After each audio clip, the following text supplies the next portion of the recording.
Salut à tous et bienvenue sur ma première vidéo de ma chaîne YouTube. Aujourd'hui, je vais vous montrer mon plan d'action étape par étape que je mettrai en place si je dois repartir de zéro et je dois faire 1000 € par mois avec le SEO le plus rapidement possible. Donc ici, j'ai mis en 4 mois, mais l'objectif potentiellement, ce serait d'aller chercher ces 1000 € récurrents en 3 mois et potentiellement en 4 mois. Donc dans cette vidéo, je vais vous présenter les deux types de rémunération sur lesquels je travaillerai principalement pour faire de l'argent rapidement avec le SEO et je vais vous montrer les différentes étapes que je mettrai en place pour gagner le plus rapidement possible de l'argent avec le SEO. On va voir un petit peu avec combien de budget je pourrais mettre ça en place, combien de temps ça prendrait et surtout qu'est-ce que je ferais concrètement pour pouvoir aller chercher ces 1000 € le plus rapidement possible. Pour ceux qui ne me connaissent pas, je m'appelle Florentin Dereau, j'ai 24 ans et ça fait à peu près 2 ans que je vis totalement de mes différents sites sur internet qui sont monétisés via la vente d'articles sponsorisés, la vente de leads, un petit peu l'affiliation et puis aussi la publicité Google. Et du coup, dans l'objectif de cette chaîne YouTube, c'est que je vous partage un petit peu mon quotidien, mon expérience en édition de sites et en SEO. Et je vous dévoile mes diverses méthodes, mes différents types de monétisation et qu'est-ce que je fais concrètement au quotidien pour gagner de l'argent avec le référencement naturel. Donc si le référencement naturel, l'édition de site et plus globalement le business web t'intéresse, je t'invite à t'abonner à ma chaîne YouTube, pourquoi pas laisser un like et n'hésite pas non plus à laisser un commentaire si tu as des questions par rapport à cette vidéo ou à d'autres sujets et puis je prendrai un plaisir à y répondre.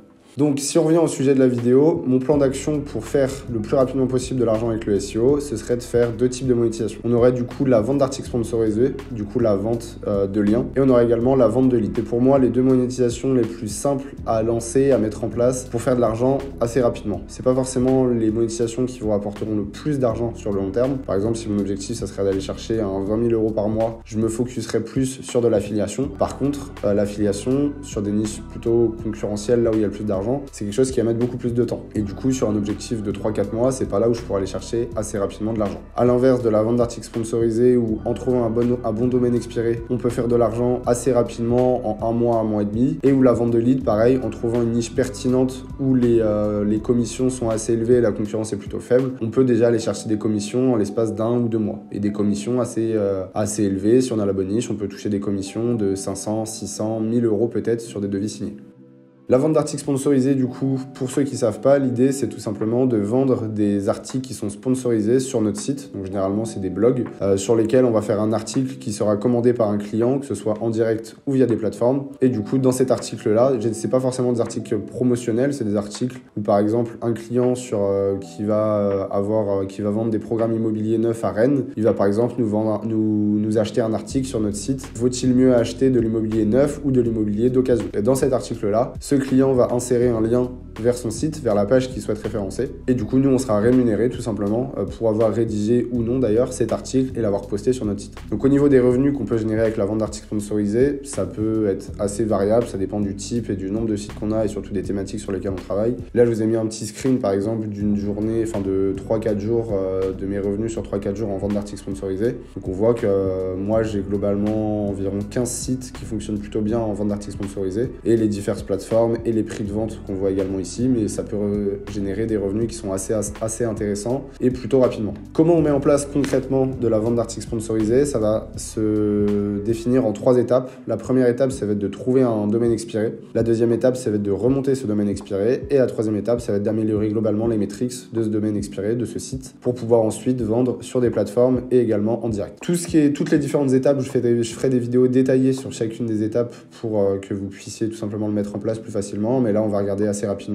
Trouver un nom de domaine expiré, on va chercher en gros principalement 3 critères qui sont importants pour un nom de domaine expiré. On va chercher le premier critère le plus important pour moi, c'est l'historique. Est-ce qu'il a du trafic récent? Est-ce qu'il a un historique plutôt pertinent? Est-ce qu'il a encore des pages indexées? Ça également c'est important. Et en fait tout simplement c'était quoi comme type de site avant? Par exemple, on peut avoir des sites e-commerce qui faisaient beaucoup de trafic, mais c'est pas forcément le type de site qu'on va chercher à acheter pour faire de la vente de liens, parce que tout simplement c'était une typologie de site e-commerce qui se positionnait sur des requêtes transactionnelles transactionnel commercial et du coup nous on va pas remonter le même type de site et du coup on va pas pouvoir récupérer l'historique de ce site. Par contre, ce qui peut être intéressant potentiellement, c'est le site d'une entreprise, j'en sais rien moi, de logistique, qui avait potentiellement du trafic sur sa marque, qui avait aussi potentiellement quelques articles de blog qui faisaient du trafic. Donc ça potentiellement, ça peut être un site qui nous intéresse, qu'on récupère et qu'ensuite on va remonter pour récupérer tout le trafic historique qu'on avait sur ce site. On peut aller voir rapidement comment on achète surtout un nom de domaine expiré. On va avoir différentes plateformes en France, on va avoir Kifdom, on va avoir DomExpire, on va avoir Domination. Les deux plus pertinentes grosso modo, c'est Kifdom et DomExpire, c'est là où on a les plus gros catalogues et là où ça fonctionne sous format d'enchère. Et du coup l'idée ça va être de cibler des noms de domaine expirés qui sont aussi, c'est vrai que j'ai pas dit, mais sur des thématiques pertinentes. Par exemple, on peut récupérer un très bon nom de domaine expiré sur la thématique de la musique ou sur la thématique, j'en sais rien moi, des livres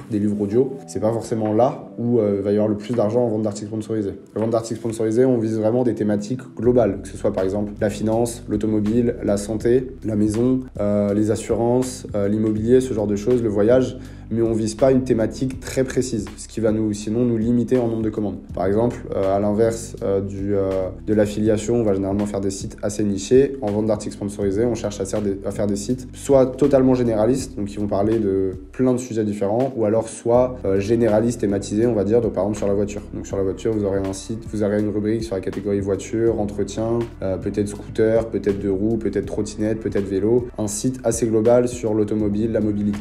Donc là, ce qu'on va rechercher quand on est sur Kifdom, du coup, c'est des noms de domaine qui aussi ont une tête plutôt, un nom de domaine qui est plutôt joli, qui est brandable, qui peut derrière permettre potentiellement de bien se positionner aussi sur les plateformes de vente de liens, parce qu'il y a aussi un aspect de référencement sur les plateformes de vente de liens. Plus notre site va ressortir dans les fils, dans les critères, plus on va être visible, plus potentiellement on va faire des ventes. Et ensuite, on va regarder également, ce qui va être intéressant, ça va être le nombre de domaines référents, combien le site a de RD, potentiellement le trust flow, c'est pas forcément le critère le plus important, mais c'est également important. Et ce qu'on va surtout regarder, ça va être potentiellement le trafic historique sur ce site, donc on peut le tester assez facilement avec Majestic. On va regarder aussi avec la commande site si le nom de domaine a encore des pages indexées. Ça, c'est plutôt un bon indicateur. Ça veut dire que tout simplement dans son historique, Google a encore des pages de ce site-là. Potentiellement, il les crawl encore régulièrement et du coup, nous, en les remontant, on va pouvoir assez facilement et assez rapidement récupérer du trafic. Là, on voit que c'est le cas. Le site a encore 96 pages indexées, ce qui veut dire que le nom de domaine a expiré potentiellement assez récemment et que du coup, nous, c'est plutôt une bonne nouvelle pour nous. Si on regarde maintenant sur le trafic historique du nom de domaine de imocities.fr, si on regarde l'historique, le trafic historique, le positionnement, les mots-clés, on voit que c'est un site qui faisait du trafic, donc déjà ça c'est une bonne chose. Depuis grosso modo mai 2018, il a fait un pic à plus de 6700 visiteurs selon SEMrush et globalement il est retombé un petit peu après. Ce qui est surtout intéressant, c'est qu'on voit que potentiellement il a expiré il y a 2-3 mois maximum, puisque là on voit qu'en février 2024, il avait encore 700 mots-clés positionnés, 4 mots-clés en top 3. Ce qui veut dire que c'est assez récent et que normalement, en le remontant correctement, en retravaillant les URL, on devrait pouvoir le réexploiter assez facilement. Et donc là, on voit qu'on avait évidemment des mots-clés marques sur lesquels il était positionné et potentiellement, là, on va pas creuser, c'est pas le sujet de cette thématique, mais des mots-clés orientés blog, orientés article, que ça, du coup, on pourrait assez facilement récupérer. Donc ça, à creuser, on n'a pas regardé le profil de lien, ça, on y reviendra dans une autre vidéo, mais ça peut être quelque chose d'intéressant. Et surtout, en fait, l'avantage des noms de domaine expirés, c'est ce que je vais vous montrer ici, c'est qu'on peut récupérer très rapidement et refaire du trafic très rapidement par rapport à des noms de domaine qui sont neufs. Ici, par exemple, on a un nom de domaine expiré que j'ai récupéré début d'année 2024, si je vous dis pas de bêtises. On voit qu'il a expiré en fait courant décembre 2023, donc potentiellement autour du 15 décembre.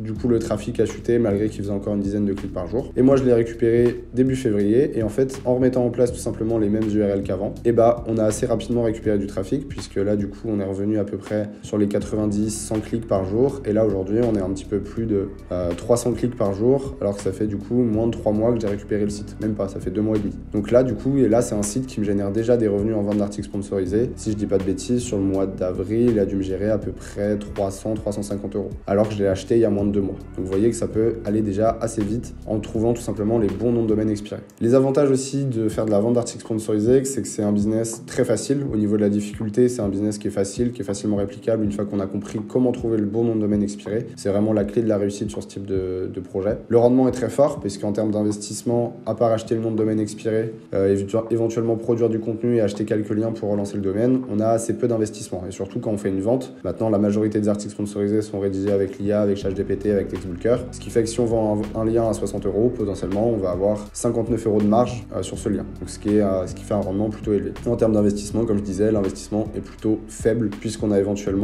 on a le domaine expiré, éventuellement du contenu et des liens. Et globalement, en achetant bien le domaine expiré, on est sur un budget pour lancer un site de vente d'articles sponsorisés maximal entre 500 et 1000 €.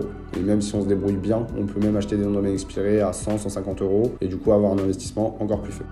La deuxième chose que je mettrais en place pour faire 1000 € par mois le plus rapidement possible, ce serait de faire de la vente de leads en parallèle de faire de la vente d'articles sponsorisés. Pourquoi ? Parce que c'est un business, pareil, encore une fois, en identifiant les bonnes niches sur lesquelles on peut faire de l'argent très rapidement. Et surtout, là, on peut faire à l'inverse de la vente d'articles sponsorisés où on va vendre des liens entre 50, 100, éventuellement 150 €. Là, on peut faire des commissions. On n'en fera pas 150 par mois, mais on peut faire des commissions à 500, 600, 1000 € même sur certaines niches, ce qui est du coup très intéressant. Les étapes pour faire de la vente de leads, la première étape, c'est de trouver une niche. Ça, c'est vraiment la base de la réussite d'un projet en vente de leads. C'est là vraiment où vous devez vous devez vraiment travailler au début et être rigoureux sur cette partie, c'est trouver la niche. Si vous choisissez une mauvaise niche dès le début, vous allez perdre du temps sur les autres étapes. Si vous mettez une semaine à trouver la bonne niche et une semaine à faire les autres étapes, vous pouvez penser que vous avez perdu du temps sur la recherche de niche, mais si vous trouvez la bonne niche, c'est vraiment le critère de réussite pour réussir dans la vente de leads. Vous devez vraiment focus sur l'analyse du business, l'analyse de la concurrence et l'analyse de la recherche de partenaires. Donc, qu'est-ce qu'une bonne niche en vente de leads ? Ça va être une niche où la concurrence va être faible. Donc, par exemple, là, je vous parle pas de plombier, de serrurier, ce genre de choses. On va aller sur des trucs assez nichés. On va également chercher des niches où les devis moyens sont élevés. Quand je dis élevé, c'est minimum 5000 € et 5000 € encore, moi, je trouve ça assez faible. Il y a des niches où on peut aller chercher des devis moyens à 100, 200, 300 000 €. Donc, c'est vraiment ces deux critères-là. Une niche sur lesquelles il y a beaucoup d'argent, même si le volume est plutôt faible, et une niche sur laquelle la concurrence est plutôt faible en SEO. La deuxième étape, tout simplement, ça va être de créer un site et le positionner. Ça, on y reviendra plus en détail dans une vidéo qui sortira bientôt d'ailleurs sur comment on lance un site de vente de leads. L'idée, généralement, en fonction de si on travaille sur du local ou pas, mais on va partir sur un EMD et ensuite on va aller chercher toutes les requêtes plutôt informationnelles qui vont tourner autour de cette niche pour vraiment être l'acteur référent de cette niche. Et derrière, on va travailler avec un petit peu de liens, généralement du Ninja. On peut aussi travailler avec un petit peu d'achat de liens sur Linkuma, sur les plateformes. Et si vous avez fait une bonne analyse de niche, c'est tout ce que vous avez besoin pour positionner un site en vente de leads. L'idée après, évidemment, c'est aussi de travailler la conversion, puisque là, l'objectif pour nous, c'est de récolter des leads, que ce soit récolter des leads par téléphone, par mail, sur des formulaires. Plus on va avoir de leads, plus ils seront qualifiés, plus derrière, on pourra les revendre facilement et cher à nos partenaires. Du coup, bien travailler sa conversion, que ce soit en mettant en place des exit pop-up, en mettant en place des boutons de contact, des boutons qui redirigent vers des formulaires un petit peu partout sur votre site. On peut aussi travailler avec des bannières, avoir des formulaires qui soient assez optimisés. L'objectif, c'est vraiment pas de freiner l'utilisateur dans son parcours sur le site et surtout au moment de la conversion lorsqu'il va laisser ses informations. Et une fois qu'on commence à récolter des leads de manière assez récurrente, l'idée, c'est de trouver un partenaire avec lequel on va pouvoir travailler, parce que moi, je travaille uniquement en direct sur mes sites de vente de leads, et conclure un deal. Ça, on y reviendra aussi plus tard dans d'autres vidéos, mais les différents deals qu'on peut avoir, c'est tout simplement du coût par lead. Donc là, on va définir un prix fixe par lead à chaque fois qu'on l'envoie à un partenaire. On peut bosser aussi à la commission sur devis signé. Donc par exemple, si un devis est à 100 000 €, vous fixez une commission de 4% et que du coup, à chaque fois que vous envoyez un lead et qu'il signe le devis, vous gagnez 4 000 €. Ça peut être intéressant aussi. On peut aussi travailler à la location de site, c'est-à-dire que vous allez louer votre site qui est positionné sur Google à un partenaire. Vous pouvez faire de l'abonnement mensuel à un ou plusieurs partenaires. Ça, on y reviendra dans une autre vidéo également.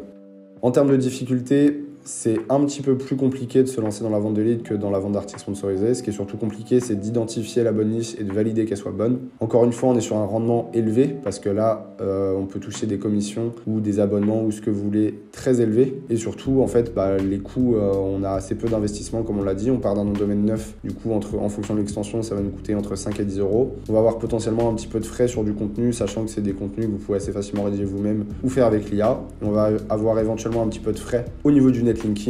Encore une fois, vous pouvez faire du Ninja, ce qui vous prendra uniquement du temps et pas de budget. Et à la limite, passer sur quelques liens sur des plateformes type Linkuma qui ne coûtent pas très cher. Mais globalement, on peut faire un site de vente de leads qui fonctionne très bien avec un budget de 150-200 €. Donc derrière, si on arrive à faire des commissions à 500 000 € chaque mois, on a une rentabilité qui est assez élevée. Donc voilà pour mon plan d'action que je mettrai en place pour faire 1000 € par mois avec le SEO en 3-4 mois. L'idée, c'est vraiment d'aller du coup sur des thématiques où il y a de l'argent et où il y a peu de concurrence. Et du coup, toute la réussite de ce projet-là, en fait, passe par l'analyse des niches, des opportunités business et des thématiques. Et c'est vraiment comme ça qu'on peut faire de l'argent assez rapidement en SEO. J'espère que cette vidéo vous aura plu. Si vous avez des questions, n'hésitez pas à me poser des questions en commentaire. N'hésitez pas à lâcher un like aussi sur la vidéo. Et puis on se retrouve pour une prochaine vidéo.